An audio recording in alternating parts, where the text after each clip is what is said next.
자, 그리고 저희가 이제 매월 초에 찬양 예배로 이렇게 드리고 있고, 우리 교회 찬양단이 아름답게 하나님께 찬양을 올리고 있습니다. 그래서 지금 이제 마가복음을 강해를 계속 하고 있는데, 사실은 이제 오전에 목사님 설교 말씀도 그렇고, 그 다음에 오후에 제 강해 설교도 그렇고, 굉장히 여러분들한테는 좀 어려운 거를 저희가 오랫동안 해왔습니다. 우리 성도님들이 상당히 좀 힘드셨을 테고 어려우셨을 테고, 거의 신학대학원 수준으로 저희가 이 설교 말씀을 전하기 때문에 처음에 오신 분들이나 신앙생활 처음 하신 분들, 이 사도신경이 어디에 붙어 있는지도 모르시는 이런 분들이 사실은 듣기에는 너무 어려운 말씀들이 많았을 거예요. 그래서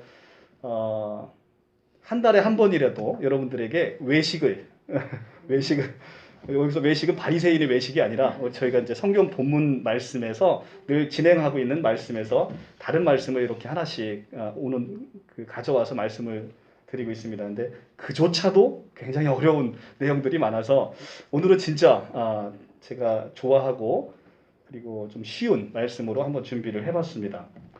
자, 이게 생명의 말씀사에서 나온 구약에서 찾은 복음이라는 마틴 로이드 존스, 제가 참 좋아하는 마틴 로이드 존스 목사님의 구약에서 찾은 복음의 말씀으로 오늘은 말씀을 좀 준비를 해봤습니다. 마틴 로이드 존스에 대해서 이제 그동안 저랑 같이 오랫동안 성경 공부를 하신 분들은 잘 알겠습니다만, 이분은 세계적으로 20세기의 가장 위대한 강해 설교가이자 복음주의 신학자입니다. 그래서 우리가 이제 잘 알고 있는, 근데 미국에 있는 웨스트민스터 신학대학원이 아니고요, 런던에 있는 웨스트민스터에서 30년간 강해 설교를 하신 분이에요. 그래서 굉장히 복음주의적이고 모든 세계인들이 존경하는 분입니다. 그래서 마틴 로이드 존스의 말씀을 여러 책을 제가 이제 읽었습니다만, 마틴 로이드 존스의 특색이 있어요. 강해 설교를 굉장히 많이 했는데, 저희도 여러분들께서 굉장히 힘들어하시는 이유가 뭐냐면, 강해 설교를 했는데 지금 바른복음 생명공동체에 올라가 있는 강해는 굉장히 많아요. 히브리서, 에베소서, 골로새서, 마태복음, 요한복음 다 이렇게 한 절 한 절을 거의 다 풀어놨어요. 그런데 마틴 로이드 존스 목사님의 특색은 강해 설교이지만 성경 전체를 하는 게 아니라 성경 중에서 중요한 본문을 뽑으셔서 굉장히 깊이 들어갑니다. 그런데 굉장히 쉬운 설교를 하세요. 그리고 우리가 흔히 많이 들어보는 설교인데 굉장히 깊고 본질적이고 원론적인 부분을 굉장히 이렇게 터치를 하십니다. 그렇기 때문에 마틴 로이드 존스 목사님의 설교를 듣고 나면 정말로 이렇게 좀 생각하는 게 굉장히 많아지고 우리의 모습을 많이 되돌아보는 그런 시간이 되더라는 겁니다. 그래서 오늘도 마틴 로이드 존스 목사님이 구약의 말씀 중에서 은혜를 누린 것 중에 하나 제가 뽑아서 함께 은혜를 누리고자 합니다. 욥기 9장 1절에서 2절의 말씀을 함께 봉독해 하겠습니다. 욥기 9장 1절에서 2절 말씀, 구약성경 769쪽입니다. 구약성경. 성경을 반으로 딱 나눠서 좌측은 구약, 우측은 신약입니다. 769쪽 욥기 9장 1절에서 2절 말씀, 자, 함께 봉독하겠습니다. 시작. 욥이 대답하여 이르되 진실로 내가 이 일이 그런 줄 알거니와 인생이 어찌 하나님 앞에 의로우랴. 아멘. 자, 오늘의 설교 제목은 가장 중요한 질문이라는 제목입니다. 가장 중요한 질문. 여러분들 인생에서 가장 중요한 질문 받아보셨습니까? 오늘 여러분들이 인생에서 가장 중요한 질문을 받게 될 것입니다. 그것이 바로 오늘 본문의 말씀입니다. 아마 대부분 사람들이 이 점에 대해서 동의할 것입니다. 어떤 주제로 어떤 연구를 하든 가장 필수적인 건 그 주제에 가장 중요한 것을 파악하고 집중하는 능력입니다. 훌륭한 학생과 그렇지 못한 학생을 궁극적으로 구분짓는 것이 무엇인지 아십니까? 정말 중요한 것과 별로 중요하지 않은 것을 구분할 줄 아는 능력입니다. 어느 영역에서든 잘 이해하고 연구하려면 나무를 바라보다가 숲을 놓치지 않는 것이 중요합니다. 결국 그것은 가장 중요하고도 가장 의미심장하고 가장 두드러지고 필수적인 것을 분별할 줄 아는 능력이라는 것입니다. 어느 영역에서든 첫 번째로 필수적인 질문을 잘 던지는 기술과 이런 질문에 대한 답변을 할 수 있는 것은 가장 중요하다라고 보고 있습니다. 이것은 소송의 영역이든 아니면 우리가 이제 진찰을 갔을 때 의사 선생님께서 어디가 어떻게 아프십니까? 라고 질문을 던지잖아요. 그때 환자가 대답하는 것이나 의사가 오랜 경험을 가지고 그 노하우로 질문을 하는 것이나 굉장히 중요합니다. 저 같은 경우도 여러분들 알다시피 오랫동안 소송 업무를 해왔지 않습니까? 이제 다 새내기 저희 변호사님들이 몇 분 계신데 그분들이 상담하는 거와 제가 상담하는 게 너무나 달라요. 저는 탁 오면 몇 가지 질문을 톡톡 던져보면 그 질문 안에서 이분이 어떤 것을 가지고 상담을 오셨는지 금방 알아맞히는데 그것에 숙달되지 않으신 분들은 한 2시간을 들어야 이제 사건의 전말이 파악이 되는 그런 현상이 벌어지고 있습니다. 이렇듯 어떤 주제와 관련해서 우리가 어떤 질문을 던져야 되고 그 질문에 어떤 대답을 해야 될지는 굉장히 중요한 우리 삶의 중요한 모티브라는 것입니다. 결국 질문을 잘 던지는 요령을 아는 것은 너무나 중요하다는 것이죠. 인생과 관련해서도 마찬가지라는 겁니다. 세상에서 가장 어려운 질문 중에 하나는 질문을 잘 던지는 법을 배우는 것입니다. 물어볼 질문은 많습니다. 인간은 지적 호기심과 의구심으로 가득 찬 존재이기 때문에 인생을 살아가면서 진짜 중요한 것은 어떤 질문을 던지고 어떤 것에 집중해야 하는지를 아는 것이 굉장히 중요하다는 겁니다. 이것은 이 시대를 사는 우리가 유난히 하기 어려운 일이기도 하다는 거예요. 워낙 세상이 많이 복잡 다변화되어 있어서 우리가 어떤 질문을 던지고 또 어떤 질문을 받고 사는지는 너무나 중요한 우리의 삶의 방향이 정해지는 중요한 문제라는 것입니다. 지금 우리의 삶이 당혹과 혼돈 그 자체입니다. 우리의 삶 자체가. 그리고 이것은 구태여 증명하지 않아도 될 것입니다. 어떤 의미에서 세상이 지금처럼 이렇게 혼란스러운 적도 없었습니다. 모든 방면에서 질문이 쏟아져 나오고 있습니다. 모든 신문과 책과 잡지를 통해서 여러분들이 그런 경험을 다 하셨을 것이라고 믿습니다. 온 세계가 이처럼 소란스러운 상태에 있다 보니까 끝도 없이 많은 질문이 제기되고 있습니다. 따라서 오늘날 가장 힘든 것은 무엇이 중요하고 무엇이 중요하지 않은지를 분별하는 일입니다. 그러니까 우리가 상식적으로 한번 생각해봐도 공부 잘하는 아이와 공부 잘하지 않는 아이는 공부 잘하는 아이는 시험에 나올 것만 공부하죠. 마찬가지입니다. 우리 인생도 별로 중요하지 않은 문제에 매달려 사시는 분이 너무나 많습니다. 그것은 우리가 분별할 수 있는 능력이 없어서 그런 거예요. 이것을 분별하는 능력은 너무나 중요하다는 겁니다. 그렇다면 지금 우리 삶에서 진짜 문제가 되는 게 무엇입니까? 정말 중요한 것은 무엇입니까? 무엇이 우리 인생의 최우선일까요? 이것이 바로 지금 우리가 던져야 할 질문의 가장 중요한 요지라는 겁니다. 여러분들 무엇 때문에 사십니까? 무엇 때문에 지금 이렇게 교회에 와서 지금 말씀을 듣고 계십니까? 자, 이런 문제와 어려움과 이런 시련으로 가득 찬 주변 세계와 우리 삶을 바라볼 때 우리는 어디서부터 시작해야 할까요? 가장 힘든 일은 이 커다란 질문 덩어리를 잘 둘러보고 이것이 첫째로 중요하다. 이것이야말로 내가 반드시 집중해야 될 문제다라고 분별하는 능력을 갖는 것이 무엇보다 중요합니다. 그러나 아마 지금 이 순간보다도 참되고 궁극적인 질문을 제대로 직면하지 못한 적도 없을 것입니다. 복음 전파, 다시 말해서 성경의 메시지가 하는 일이 결국 가장 근본적이고 첫째 되는 질문에 우리가 주의를 불러일으키고 있는 것이라고 생각을 합니다. 어떤 사람들이 오늘날 교회가 하는 일이란 다른 사람들을 묻는 질문에 견해를 피력하는 것이라고 주장을 합니다. 그것이 어떤 질문인지는 여러분도 잘 알고 계실 겁니다. 경제에 관한 질문, 사회 상황에 관한 질문, 전쟁과 평화에 관한 질문, 그 밖에 수많은 문제에 관한 질문들이 있습니다. 사람들은 우리로 하여금 교회가 하는 일이 바로 이 엄청나게 많은 질문에 교회 나름대로의 견해를 피력하는 것이라고 믿게 하려 합니다. 그러나 그것은 교회가 하는 일이 아닙니다. 그러한 주장은 교회가 전하는 메시지를 완전히 왜곡하고 있는 것입니다. 실제로 우리가 교회의 본질이 아닌 것에 많은 목사님들이 매여 있기 때문에 우리 성도님들이 실족해서 교회를 떠나는 경우를 우리가 황황하게 볼 수가 있습니다. 교회라는 것은 가장 중요한 복음을 전하는 것이지 복음 아닌 다른 것에 그 질문에 답을 주기 위해서 교회가 예수께서 십자가의 보혈을 흘리시고 교회라는 공동체를 세운 것이 아니라는 것입니다.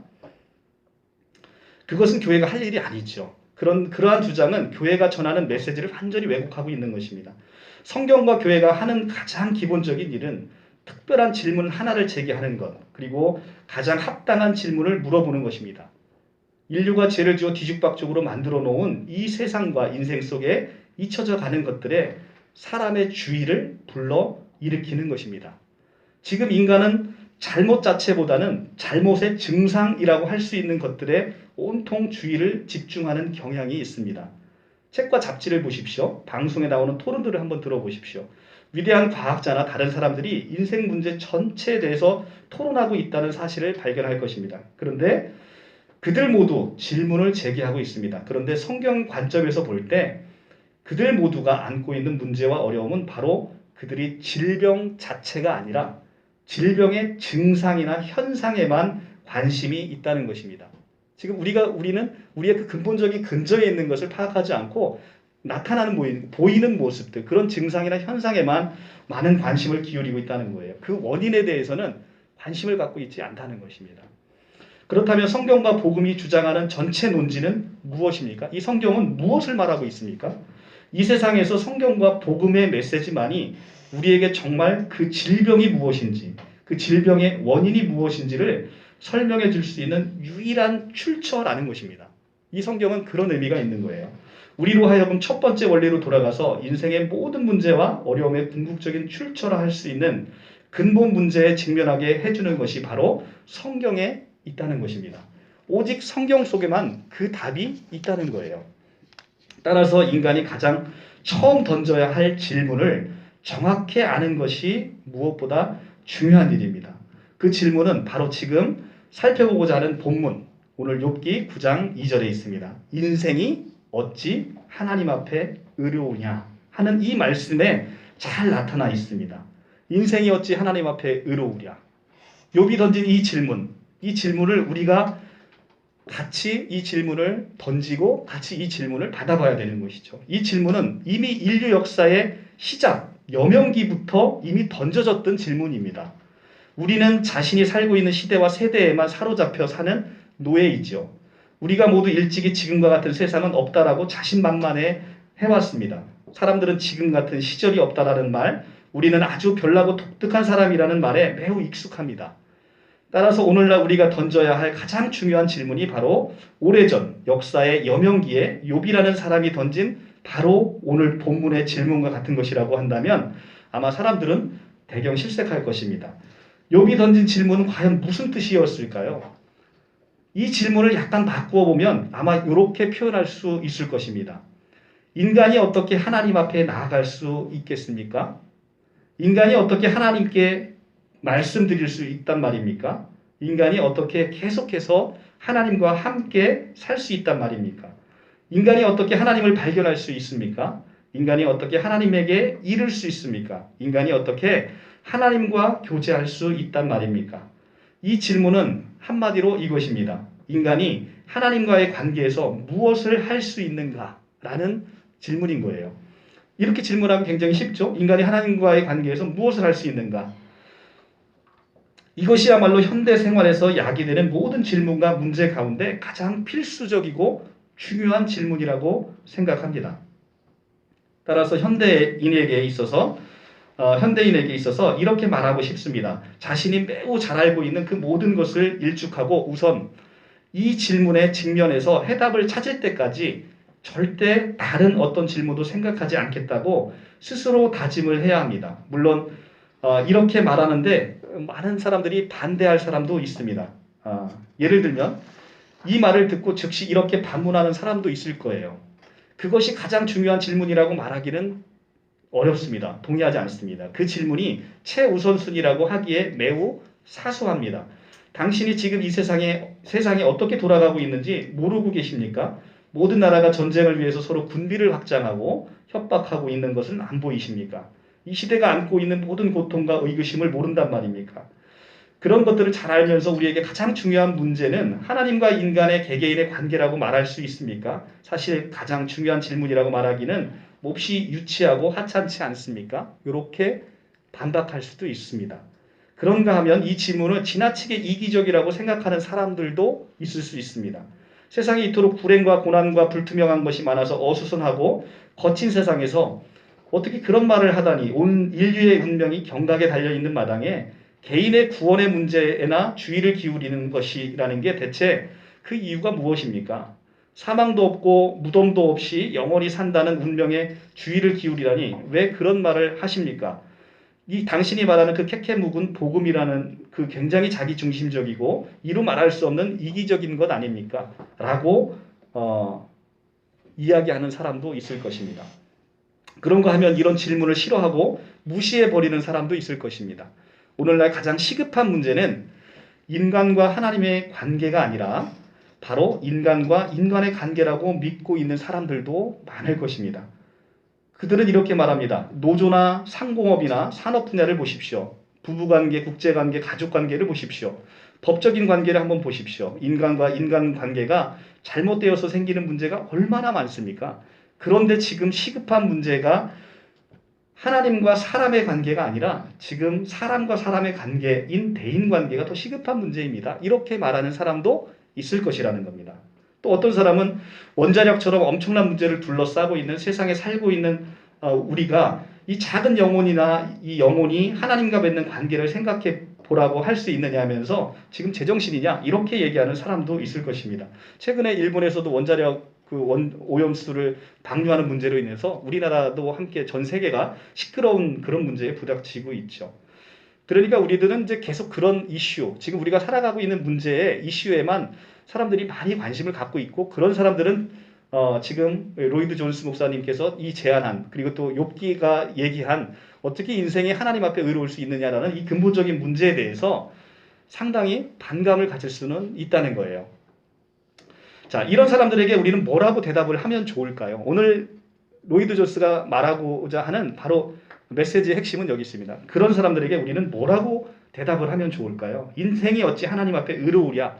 라는 가장 중요한 이 질문에 집중해야 한다는 사실을 이 반대하고 있는 사람들에게 성경이 주는 메시지는 무엇이다? 라고 우리는 얘기를 할 수 있겠냐는 겁니다. 가장 먼저 줄 수 있는 훌륭하고 충분한 답변은 이 질문이야말로 언젠가 반드시 직면해야 될 유일한 질문이라는 것입니다.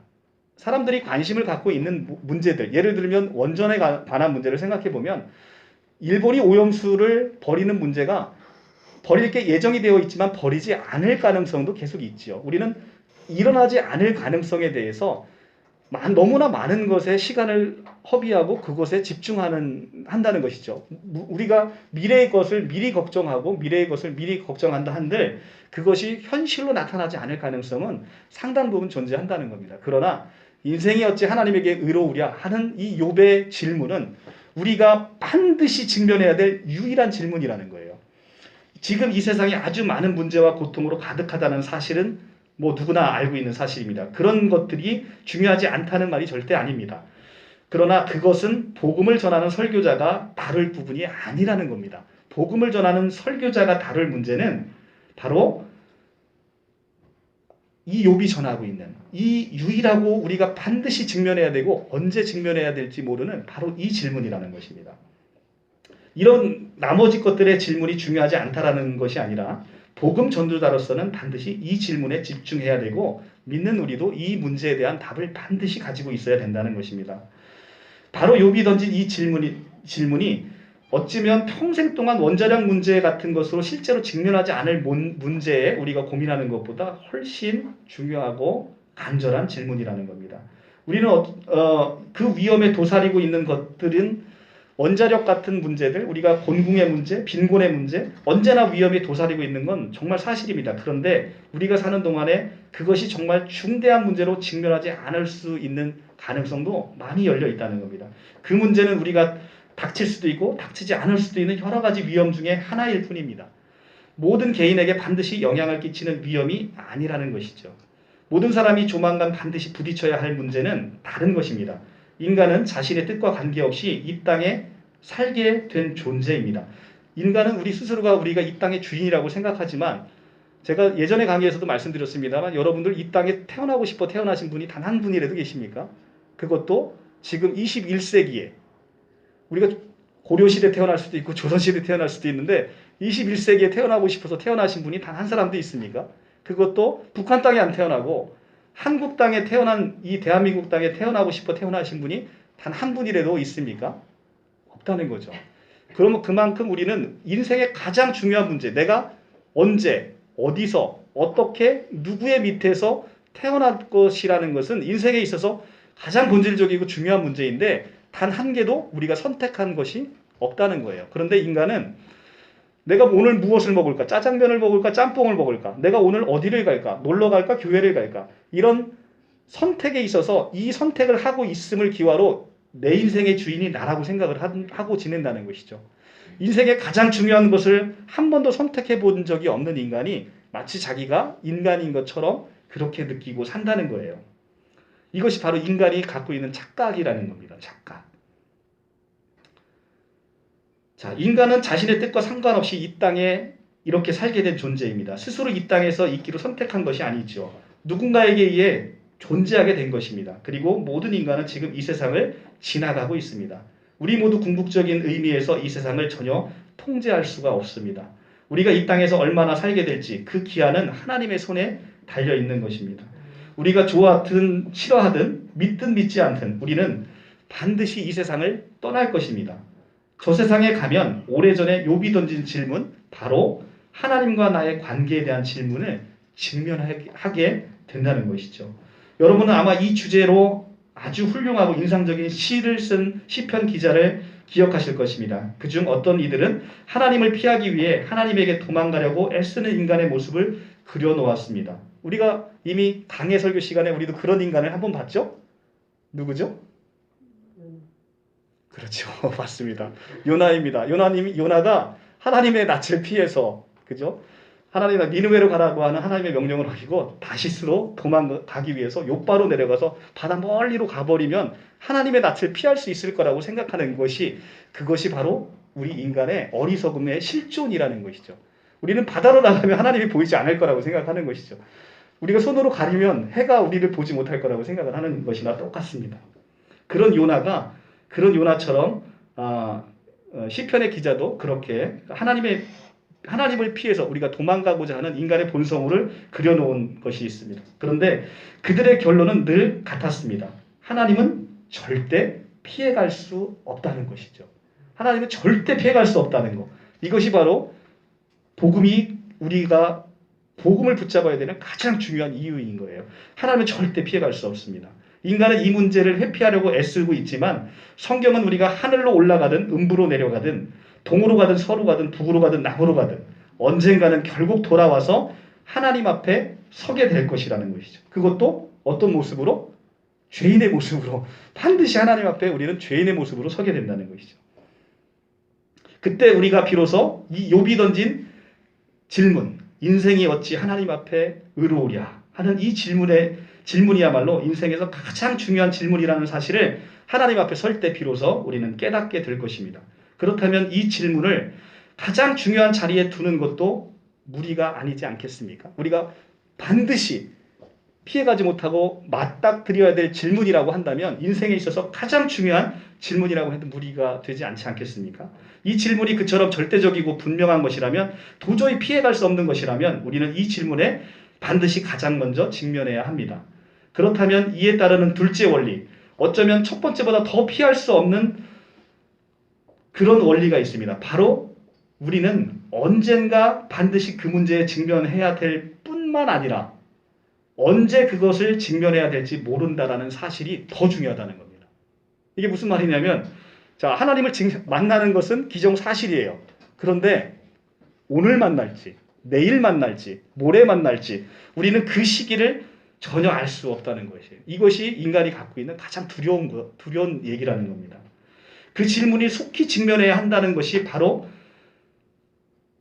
우리가 복음 전하는 일을 내일로 미룰 수 없고 모레로 미룰 수 없고, 내가 하나님 앞에 이 답을 찾는 일이 내일로 미룰 수 없고 모레로 미룰 수 없는 가장 중요한 이유가 우리가 언제 하나님을 직면하게 될지 모른다는 그 인생을 살고 있다는 것입니다. 한 가지 예를 좀 더 구체적으로 들어서 설명해 보겠습니다. 앞서 우리가 안고 있는 원자력이라는 문제는 전체 이런 문제는 그로 인해 앞으로 일어날지 모를 세계의 돌발 사고나 분쟁 가능성 그리고 그 위험들을 언급을 했습니다. 그렇습니다. 그런 일들이 일어날지도 모릅니다. 그렇지만 아마 그 문제는 직접 부딪히지 않을 분도 여기에 계신 분들은 있을 거예요. 앞으로 어떤 사람은 10년, 15년 안에 끔찍한 전쟁이 일어날지 모른다라고 말할 수 있는 사람도 있습니다. 그런데 이 원자폭탄이 사용될지 모른다라고 얘기를 할지 모르지만 우리는 그 원자폭탄으로 말미암아서 얻게 되는 우리의 고통을 겪지 않을 그런 사람들도 꽤 많이 있을 거라는 거죠. 분명히 말하지만 이 모든 질문은 욥이 던진 이 질문 외에는 나머지 것들은 불확실한 질문들이라는 것입니다. 반면에 인생이 어찌 하나님 앞에 의로우랴라는 이 질문은 모든 분이 분명히 직면해야 될 질문이고 또 언제 직면할지 모르게 될 그런 질문이라는 것입니다. 따라서 지혜로운 사람이라면 누구나 이 질문에서 출발해야 되는 것입니다. 앞으로 20, 30년을 더 살 거라는 사실은 분명히 알기만 해도 아마 이 문제를 나중에 고려해 볼 수 있을 것입니다. 그런데 우리 모두는 그것을 전혀 장담할 수가 없습니다. 요즘같이 위험이 세상에 상존해 있는 이런 세상에 나는 한 20, 30년 더 살다가 하나님 앞으로 갈 거야 라고 자신만만하게 얘기할 수 있는 사람이 없다는 것이죠. 지금은 이렇게 살아왔지만 우리 모두 언젠가는 다 죽을 것입니다. 그리고 이렇게 멀쩡하다가도 내일 사라질 수 있는 게 바로 우리의 인생이라는 것입니다.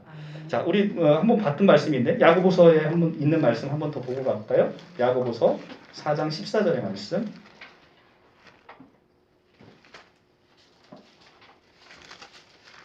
야고보서 4장 14절 말씀. 신약성경 375쪽.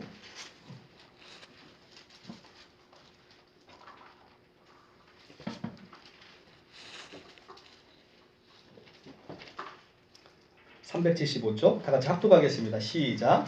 내일 일을 너희가 알지 못하는도다. 너희 생명이 무엇이냐? 너희는 잠깐 보이다가 없어지는 안개니라. 자, 우리 인생이 이렇다는 겁니다. 잠깐 보이다 없어지는 안개와 같은 인생을 살고 있는데 우리가 언제 하나님을 만나게 될 반드시 그런 인생을 살고 있는데 그럼에도 불구하고 그 인생에 대한 답을 갖지 못하고 살아가는 그런 인생들이 너무나 많다는 것이죠. 그래서 우리가 지금 이 질문에 지금 욥이 말하는 인생이 어찌 하나님 앞에 의로우랴라는 질문을 가장 먼저 던져야 되고 이 시급한 답을 찾아야 되는 것이 우리 인생의 가장 중요한 목표고 목적이라는 것입니다. 이 질문에 따라서 결정되는 것들이 너무나 많기 때문에 그렇습니다. 여기 가장 크고 궁극적인 문제가 있습니다. 이 질문에 대한 바른 대답이 얼마나 많은 것들이 달려있는지를 한번 생각해 보십시오. 심지어 이 세계에서나 지금 여기서도 그 질문에 대한 바른 대답이 얼마나 많은 것이 여기 이 질문에 대한 답에 달려있는지를 한번 생각해 보겠습니다. 앞날을 점치는 것은 아니지만 우리는 반드시 일어날 수밖에 없는 일들을 어느 정도는 알고 있습니다. 예를 들면 우리가 나이가 먹어서 노년의 삶을 살게 된다는 것, 이런 것들은 사실 우리가 살아있기만 하면 누구나 반드시 겪어야 되는 문제라는 것이죠. 그렇기 때문에 여러분들 뭐를 합니까? 우리는 그걸 알기 때문에 노후 보장이라는 것을 대비하지 않습니까? 그래서 노후 보장을 위해서 보험도 들고 우리의 질병을 위해서 보험도 들고 우리가 노년을 준비하고 우리가 하나님의 곁에 가기 전에 우리의 삶 속에서 겪어야 되는 문제들에 대해서 우리는 준비를 하고 있습니다. 그런데 가장 중요한 죽음 이후에 영원히 사는 삶에 대한 준비를 하고 있지 않은 우리 불쌍한 인생들이 너무 많다는 것이죠. 그것이 가장 근본적인 것인데 죽음 이후에 시작되는 삶이 그것이 영원한 삶이고 그것이 우리에게 반드시 이 땅에서 준비되어야 되는 가장 중요하고 시급한 문제임에도 불구하고 그 질문에서 멀어져 있는 것이 이것이 우리 인간에게 내려진 가장 저주스러운 것이죠. 그것을 우리는 반드시 해결함을 받아야 된다는 것입니다. 자, 그래서 이것에 대한 대답은 바로 욥의 질문에 답할 줄 아는 사람, 어떤 형편에든 처할 줄 아는 사람이 되는 그런 사람이 되기 위해서 바로 이 답을 욥과 함께 찾아보는 것. 그리고 이방인의 전도자로 부르심을 받은 사도 바울의 서신서를 통해서 우리가 이 답을 찾아보는 것이 무엇보다 중요하다는 것입니다. 고린도후서 4장 17절에 보면 우리가 잠시 받은 환난에 경한 것이 지극히 크고 영원한 영광 중에 중한 것을 우리에게 이루게 함이니라고 사도 바울이 고백을 합니다. 그리고 환난 가운데 있는 사도 바울이 이렇게 로마서 8장 38절에서 고백을 합니다. 내가 확신하노니 사망이나 생명이나 천사들이나 권세자들이나 현재일이나 장래일이나 능력이나 높음이나 기품이나 다른 어떤 피조물이라도 우리를 우리 주 그리스도 예수 안에 있는 하나님의 사랑에서 끊을 수 없느니라 라고 얘기를 합니다. 자신을 대적하고 있는 것이 매우 많은 세상에 살아간 사람이 있습니다. 우리도 지금 우리의 실존이 그렇죠. 지금 세상에서 얼마나 많은 대적들이 우리가 그리스도 아닌 것에 마음을 뺏어가는지를 모르겠습니다. 그러나 그는 자신에게 무슨 일이 일어나든 언제나 평온하고 화평하며 기뻐할 수 있는 그 능력은 어디서 오냐면 바로 이 복음의 메시지, 영원한 삶에 대한 소망, 그것에서 우리가 찾을 수 있다는 것이죠. 욥이 던진 질문에 대한 답을 우리가 찾기만 하면 그 질문에 대한 답에서 그러한 평안과 평강과 화평과 기쁨과 평온이 우리에게 밀려올 수 있다는 것입니다. 지금 복음을 믿지 않는 사람들이 어떻게 질병과 맞서 싸울 수가 있겠습니까? 그 사람이 어떻게 슬픔과 사별을 당하고 끄떡없이 서 있을 수 있으며 재정적인 상실이나 인생을 뒤죽박죽으로 만들어 놓은 다른 일에 과감히 맞서서 설 수가 있겠습니까? 하나님 없이 사는 사람은 제대로 살지 못합니다.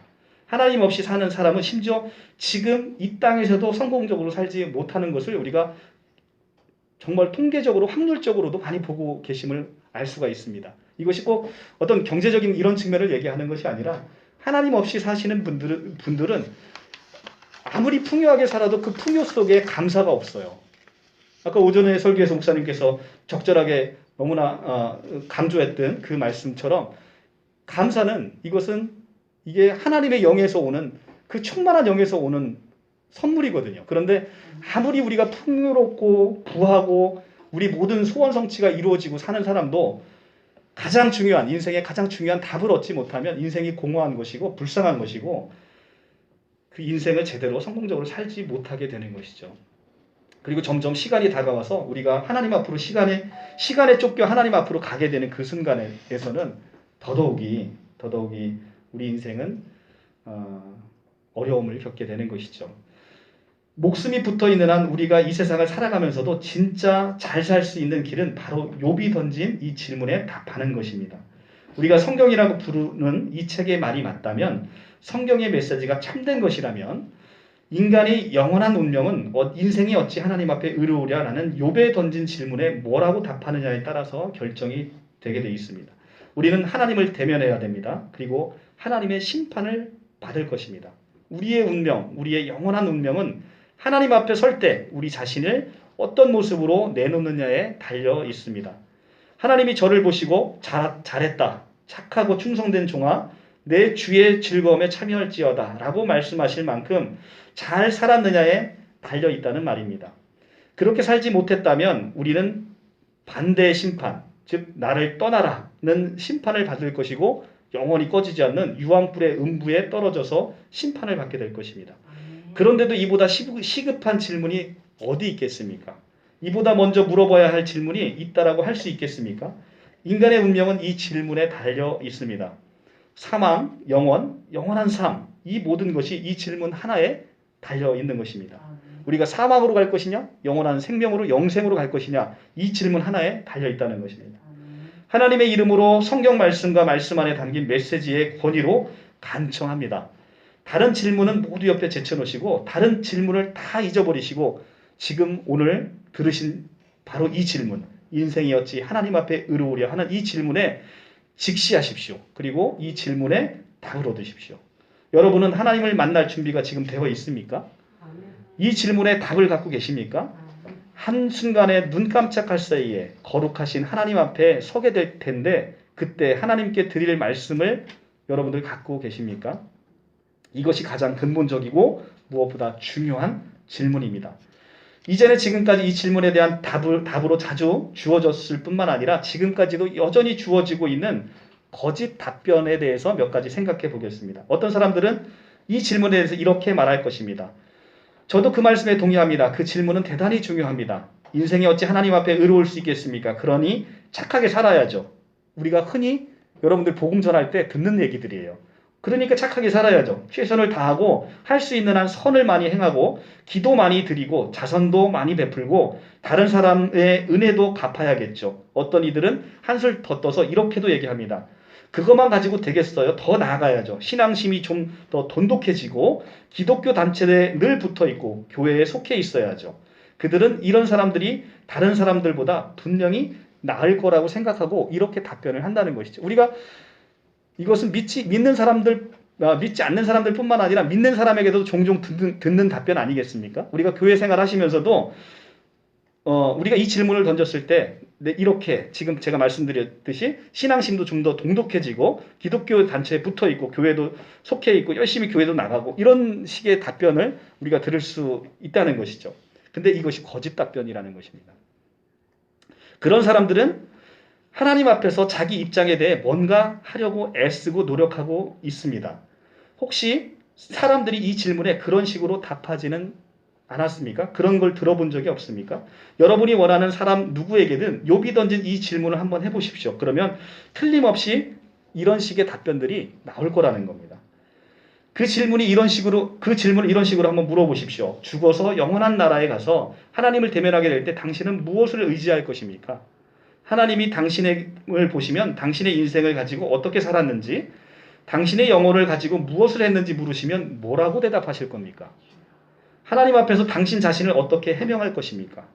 그들은 여러분에게 어떻게 대답할지는 아주 뻔합니다. 나는 아무에게도 해를 끼친 적이 없습니다. 될 수 있는 한 착하게 살려고 애씁니다. 그리고 진심으로 다른 사람에게 도와주려고 애썼습니다. 나 나름대로 기준을 세워 살려고 노력했고 열심히 살려고 노력했고 그래도 다른 사람보다 내가 낫다고 생각합니다. 분명 이런 식의 대답을 할 거라는 것이죠.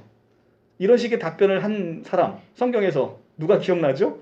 바로 바리새인. 누가복음 18장에 가면 바리새인과 세리의 비유를 통해서 예수님 말씀하시죠. 바리새인 뭐라고 얘기합니까? 나는 일에 2번씩 금식을 하고 11조도 성실히 드렸습니다. 라고 얘기하는 바리새인적인 대답이 우리 안에 가득 차 있다는 것이죠. 이 모든 것이 거짓 답변입니다. 그리고 어떤 의미에서 욥기가 전하려는 이 위대한 메시지에 있는 그 메시지에 이 답변은 전혀 상관없는 답변들인 것이죠. 욥이 뭐라고 했는지 아십니까? 그는 우리에게 이 모든 대답이 완전히 잘못되고 거짓말이라고 말하고 있습니다. 그것은 우리가 욥기 9장 20절을 통해서 한번 확인해 보도록 하겠습니다. 욥기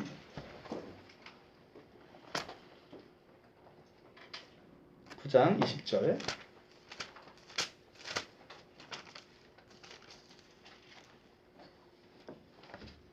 구약성경 769쪽.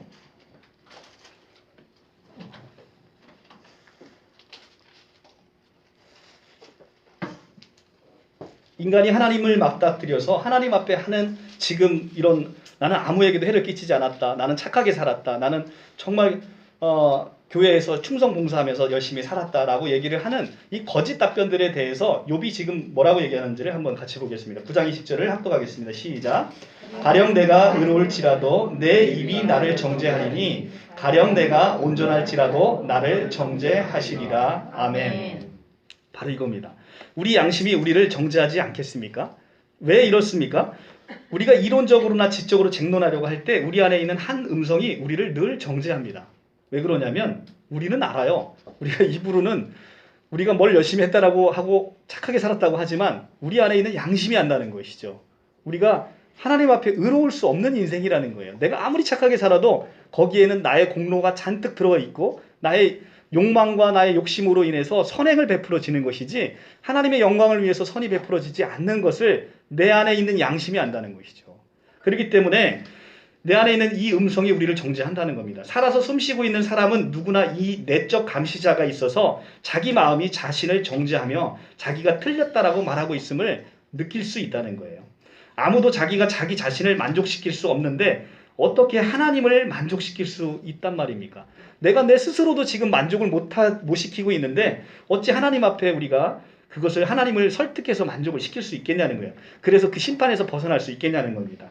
이 세상에 하나님을 만족시켜 드릴 수 있는 사람은 단 한 명도 없습니다. 인류 역사상 단 한 명도 없었어요. 예수 그리스도를 빼고.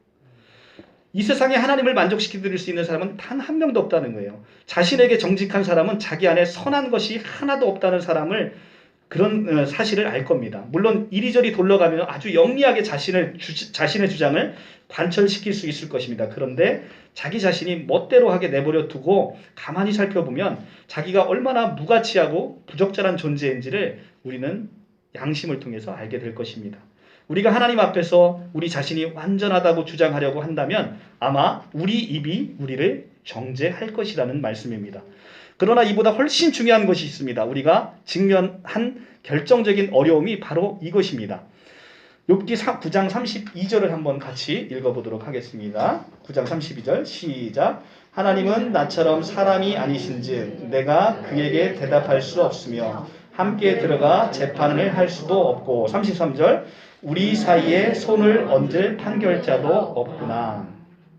자, 이 말씀은 우리 생각이 얼마나 잘못되었는지를 계시해 줍니다. 문제는 우리가 다른 사람보다 좀 더 나은가 그렇지 않은가가 아닙니다.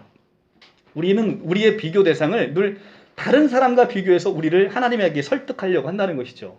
다른 사람보다 나는 요만큼이 더 낫습니다. 다른 사람보다 나는 요만큼 더 착한 일 했고 다른 사람보다 나는 이만큼 더 교회 나가서 열심히 봉사를 했습니다. 라고 생각한다는 거죠. 근데 우리의 비교 대상은 우리 옆에 있는 사람이 아니라는 거예요. 하나님의 기준은 단순히 어느 정도 선을 행했는지, 신앙이 얼마나 돈독한지, 얼마나 자선을 베풀었는지가 아니라는 것입니다. 하나님의 기준은 태초로부터 지금까지 영원합니다. 인간이 직면한 문제는 하나님과 어떻게 거하며 그분과 어떻게 말씀을 나누느냐에 있습니다. 바로 그것이 욥의 문제였습니다. 그때 욥은 어디에 있었습니까? 욥기 25장 3절에 보면 내가 어찌하면 하나님을 발견하고 그 처소에 나아가랴라고 욥이 얘기를 합니다. 욥과 마찬가지로 우리도 하나님에게 이룰 수가 없습니다. 하나님은 우리에게 매우 멀리 떨어져 계십니다. 하나님은 위엄과 능력과 주권이 굉장히 위대하신 반면에 우리는 몹시 약합니다. 게다가 하나님의 권능과 능력과 위엄 말고도 하나님은 그 자체로 본질이 거룩하신 분이기 때문에 우리가 그 거룩 안으로 우리의 죄성을 가지고 가실 수가 없다는 것이죠. 하나님은 빛이시라 그에게는 어둠이 조금도 없으시다라는 요한일서 1장 5절의 말씀을 보게 되면 어둠인 우리는 빛으로 나아갈 수 없다는 것이죠. 아담의 선악과 사건 이후로 우리는 하나님에게서 멀어졌어요. 하나님에게서 멀어졌기 때문에 이제는 하나님과 단절됐단 말입니다. 단절되어 있는 우리가 우리의 가치관, 우리의 기준, 인간이 만들어낸 인본주의적인 가치를 가지고 하나님에게 나아갈 수 있느냐? 없다라는 것입니다. 빛과 어둠은 조화될 수가 없습니다.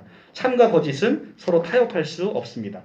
그와 같이 정반대의 것들은 서로 타협점을 전혀 찾을 수가 없습니다. 성경은 하나님을 이렇게 묘사합니다. 살아계신 하나님의 손에 빠져들어가는 것이 무서울진저. 히브리서 10장 31절 말씀인데요. 우리 하나님은 소멸하신 불이십니다.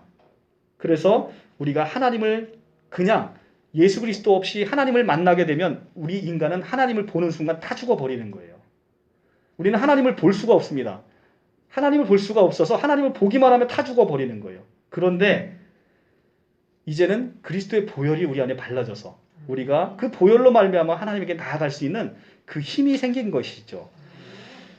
자, 점점 이런 생각이 듭니다. 이 세상뿐만 아니라 교회의 가장 큰 문제는 바로 하나님에 대한 우리의 모든 개념이 비극적일 만큼 잘못되어 있다는 거예요. 이게 지금 로이드 존스 목사님이 말씀하신 게 우리가 지금 하나님을 섬기고 예수 그리스도를 섬기는데 우리는 정작 하나님을 너무 몰라요. 그리고 예수 그리스도를 너무 몰라요.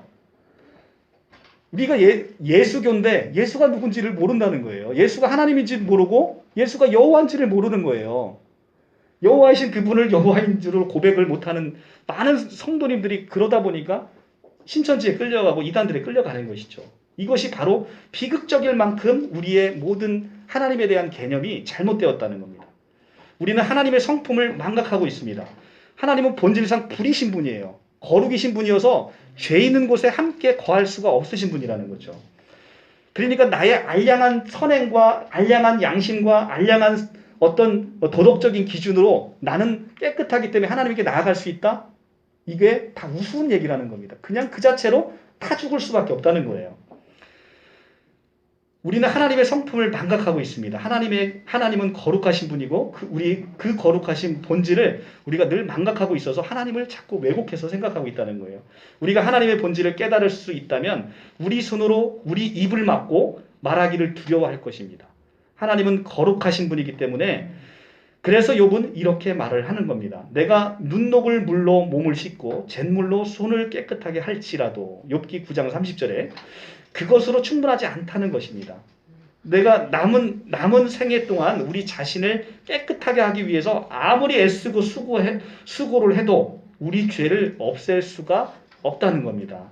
하나님은 우리 마음속을 들여다보실 뿐만 아니라 우리 생각과 상상까지도 다 알고 계신다는 분이시죠. 하나님은 깊은 심연까지를 보십니다. 단순히 우리 행동만 보시는 게 아니라 우리의 본성과 우리의 죄악된 상태까지를 모두 들여다보시는 분입니다.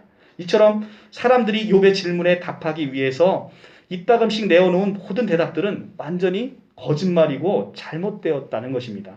이 질문에 대한 답은 오직 하나입니다. 인생이 어찌 하나님 앞에 의로우랴. 이 모든 것을 낱낱이 보시는 그 빛 앞에 우리가 어떻게 설 수 있단 말입니까? 잘 이해되지 않는다면 무한히 확대된 엑스레이 선을 생각해 보십시오. 아니면 우리가 병원에 가서 찍는 MRI를 한번 생각해 보십시오. 하나님의 눈은 바로 그와 같습니다. 그런데 인간이 어떻게 그 앞에 설 수 있단 말입니까? 그 앞에 우리가 무슨 소망을 가지고 있을 수 있습니까? 이 질문에 대한 답은 오직 하나, 성경이 주고 있는 대답뿐입니다. 욥은 우리 사이에 손을 얹을 판결자도 없구나라고 아까 우리가 읽었던 욥기 9장 33절의 말씀을 붙잡고 부르짖고 있습니다. 우리 사이에 손을 얹을 판결자도 없구나. 이것은 욥의 깊은 심령 가운데 나온 욥의 부르짖는 탄성이 있죠. 이 문제를 떠맡아줄 사람이 있다면 그 심연에 얼마나 좋겠는가. 인간 스스로 하나님을 찾아갈 수 없는데 그 하나님을 만나게 해줄 그 사람이 있으면, 그 판결자가 있으면 얼마나 좋겠는가라고 욥의 깊은 영혼 가운데 들려오는 그 심성의 목소리가 있다는 거예요. 나를 하나님 앞으로 설 수 있게 해줄 수 있는 옷이 있어서 하나님이 그 옷 말고는 아무것도 보시지 않게 된다면, 내 안에 있는 그 더럽고 역겨운 것들을 보시지 않게 된다면 얼마나 좋겠는가. 그런 옷이 있다면, 내 안에 있는 죄가 하나도 보이지 않는 그런 옷이 있다면 얼마나 좋겠는가. 그런 옷을 우리가 갖게 된다면 얼마나 행복할까. 그런데 감사하게도 그런 옷이 있다는 거예요. 그것이 바로 이 영광스러운 복음의 중심 메시지라는 것입니다. 하나님은 독생자 나사렛 예수 그리스도를 이 땅 가운데 보내셨습니다. 인간이 하나님 앞에서 스스로 자신을 의롭게 할 수 없기 때문에 그리스도께서 이 땅에 직접 내려오신 것이죠. 하나님이신 그분이 직접 이 땅에 내려온 거예요. 인간이 하나님을 찾아갈 수 없기 때문에 하나님이신 그분이 우리를 찾아오셨다는 겁니다. 이것이 바로 기쁜 소식이고 복음이라는 겁니다. 오셔서 인간을 의롭게 하기 위해서 무언가를 행하셨습니다. 우리의 죄를, 우리의 잘못을 친히 십자가에서 담당하셨습니다. 그분이 이 문제 속에 찾아오셨습니다. 우리가 함께 그 소용돌이 속으로 들어가 그 문제와 자신을 동일시하시며 우리 죄를 친히 감당해 주셨습니다. 하나님이 우리 죄를 그리스도 안에서 모두 해결해 주셨습니다. 고린도후서 5장 21절 말씀, 하나님이 죄를 알지 못하신 이를 우리를 대신하여 죄로 삼으신 것은 우리로 하여금 그 안에서 하나님의 의가 되게 하려 하심이라. 아멘. 하나님을 대면하려면 먼저 하나님과 같은 본성을 가져야 합니다. 하나님과 같은 본성을 갖는다는 것은 하나님의 가장 그 본성이 뭡니까? 거룩이죠. 우리가 거룩의 옷을 입어야 된다는 거죠. 거룩하지 않으면 하나님을 만날 수 없다는 거예요. 하나님 앞에 서기 전에 더럽고 불결한 죄책과 죄의 모든 것을 없애려 합니다. 그런데 그렇게 할 수 있는 유일한 길이 있습니다.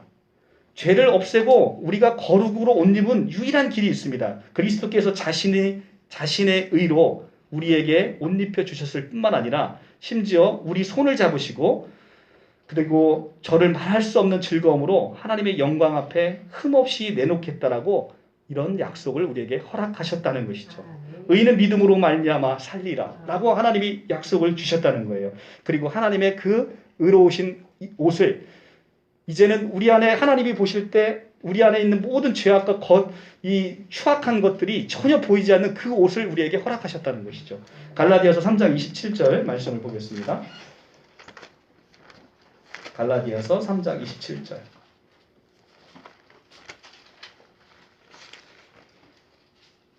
신약 306쪽. 신약 성경 306쪽.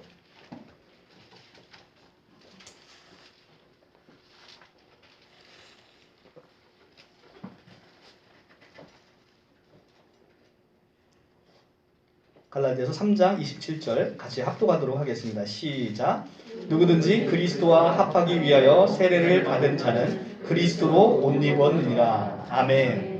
그리스도로 옷 입었어요. 그리스도로 옷 입었기 때문에 이제는 하나님이 여러분을 볼 때 여러분들의 죄성이 보이는 게 아니고 여러분들의 그 추악함이 보이는 게 아니라 이제는 누구밖에 안 보이는 거예요? 그리스도, 예수 그리스도밖에 안 보이는 거예요. 이것이 바로 우리의 구원의 놀라운 복음의 기쁜 소식이라는 것이죠. 그리스도 안에 있는 하나님의 의가 모든 믿는 자에게 주어졌습니다. 이것이 바로 하나님이 우리를 구원한 방법입니다. 이것만이 유일한 길이십니다. 그래서 예수께서 이 땅 가운데 오셔서 나는 길이요 진리요 생명이라 말씀하신 게 이것이 유일한 길이기 때문에 그렇습니다. 자, 이제 여러분 다시 질문해 보겠습니다. 인생이 어찌 하나님 앞에 의로울 수 있습니까? 여러분은 하나님 앞에서 자신을 어떻게 의롭게 할 예정입니까? 좀 더 구체적으로 물어보겠습니다. 여러분이 지금 하나님 앞에 서게 된다면 뭐라고 말씀드리겠습니까? 아직도 이 땅에 산 기록을 가리키며 저 그렇게 나쁘게 살지 않았는데요. 저 이만하면 충분하지 않습니까? 라고 그렇게 말할 수 있다라고 생각을 하십니까? 아직도 여러분 자신의 노력과 의를 신뢰할 수 있다라고 생각을 하십니까? 여러분이 할 수 있는 말은 오직 하나입니다. 저는 여러분이 반드시 그 말을 하실 수 있기를 바랍니다. 이제 하나님의 아들을 향해 돌아서서 이렇게 말씀해 보십시오. 큰 죄에 빠진 날 위해 주의 보혈을 흘려주셨네.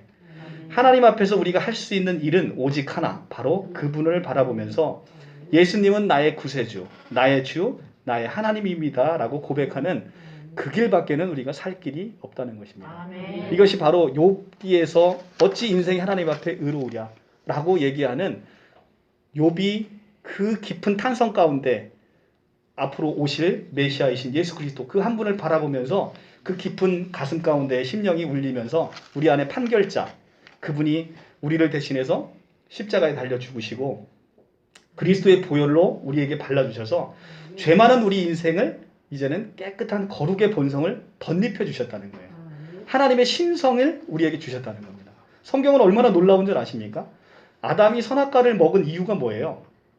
아담이 선악과를 먹은 이유는 창세기 3장 5절에 보면 하나님과 같아지고자 하는 그 욕망에서 선악과를 먹었어요. 그런데 인간의 그 욕망을 결국은 하나님은 허락하셨다는 거예요. 어떻게? 그리스도로 말미암아서 우리를 하나님의 자녀로 삼으셔서 하나님의 자녀를 삼으신 우리를 신이라고 부른다는 거예요. 그리고 우리가 인간이 한 번도 가져보지 못한 하나님의 생명, 영원한 생명, 조회를 우리에게 허락하심으로 하나님의 신성에 우리가 함께 참여되고 우리가 하나님의 자녀로 부르심을 받는 것. 하나님의 자녀로 부르심을 받는다는 건 우리가 스스로 하나님과 같게 되었다는 것이죠. 우리가 그 하나님과 같게 되는 그 본성에 결국은 우리가 이제 요한복음 26장에 가면 제자들이 겟세마네 동산에서 예수님이 계속해서 기도하라, 깨어 기도하라 하는데 제자들이 육신이 연약해서 계속 자고 있잖아요. 그런데 예수님이 내려오셔서 마지막으로 허락하십니다.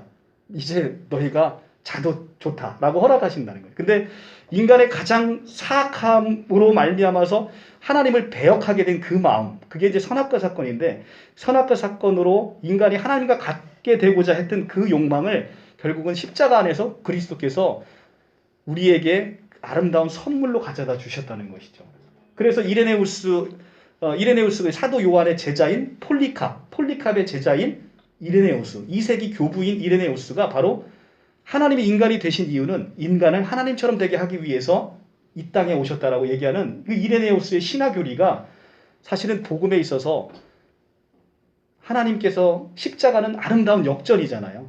그 아름다운 역전을 마침내 그리스도로 말미암아서 우리가 아담이 꿈꿨던 그 세계, 그것이 창세기 아래서는 욕망이고 인간의 저주였으나 그리스도 안에서 우리가 거저 얻은 하나님의 선물이라는 것이죠.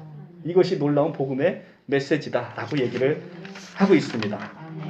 자, 이것이 바로 로이드 존스 목사님의 설교 말씀이에요. 딱 한 절을 가지고 설교 말씀을 깊이 푸는데 사실 이제 우리가 교회에서 말씀을 많이 전할 때 말씀 한 절 읽고 세상 말씀 잔뜩 가지고 예배를 마친다라는 불만들이 성도님들 굉장히 많으세요. 근데 로이드 존스 목사님도 말씀 한 절 읽으시고 복음을 풀어내시는데 가장 본질적이고 그리고 인생에 있어서 가장 필요한 말씀을 정말 깊이 많이 풀어내시죠. 그래서 항상 이 로이드 존스 목사님의 강해 설교를 묵상할 때마다 굉장히 큰 은혜를 많이 받습니다. 자, 오늘 이제 찬양 예배여서 이렇게 로이드 존스 목사님의 말씀을 한번 나눠봤습니다. 사실 이제 이걸 녹화하느냐고 이 음성 녹음을 안 했네요. 까먹었네요. 이게 녹음이 안 됐으면 이게 오늘 처음 시도해 본 건데 오늘 또 말씀을 못 들으시는 분들 있겠네요. 예. 이 두 개를 같이 하려다 보니까 정신이 하나도 없네요. 그리고 또 이거 찍으니까 조금 좀 이렇게 좀 이렇게 또 긴장도 되고 그러네요. 예, 참 그렇습니다. 이게 우리가 이제 성도님들께서 지난주에 좀 이렇게 예배 시간도 저희가 좀 다른 데보다 굉장히 긴 편이고 그러다 보니까 좀 많이 힘드셨을 거예요. 근데 그래서 이제 앞으로는 이제 말씀을 굉장히 이제 좀 줄여서 그렇게 좀 진행을 해보도록 하겠습니다. 그리고 이게 우리가 이제 학문을 하는 사람들은요, 다른 사람들은 남의 것을 뺏기면 사실은 굉장히 이걸 수치스럽게 생각해요. 그런데 복음은 다른 건 몰라도 복음은 정말 모방을 잘해야 되고 남이 누린 은혜를 함께 누리시려면 남을 잘 따라하셔야 됩니다. 그래서 정말 초대교회부터 위대한 신학자이자 위대한 그 믿음의 선진들이 많거든요. 그분들의 말씀, 은혜로운 것들을 여러분들한테 잘 정리를 해서 여러분들에게 한번 전해보도록 그렇게 하겠습니다. 자, 기도하고 마치도록 하겠습니다.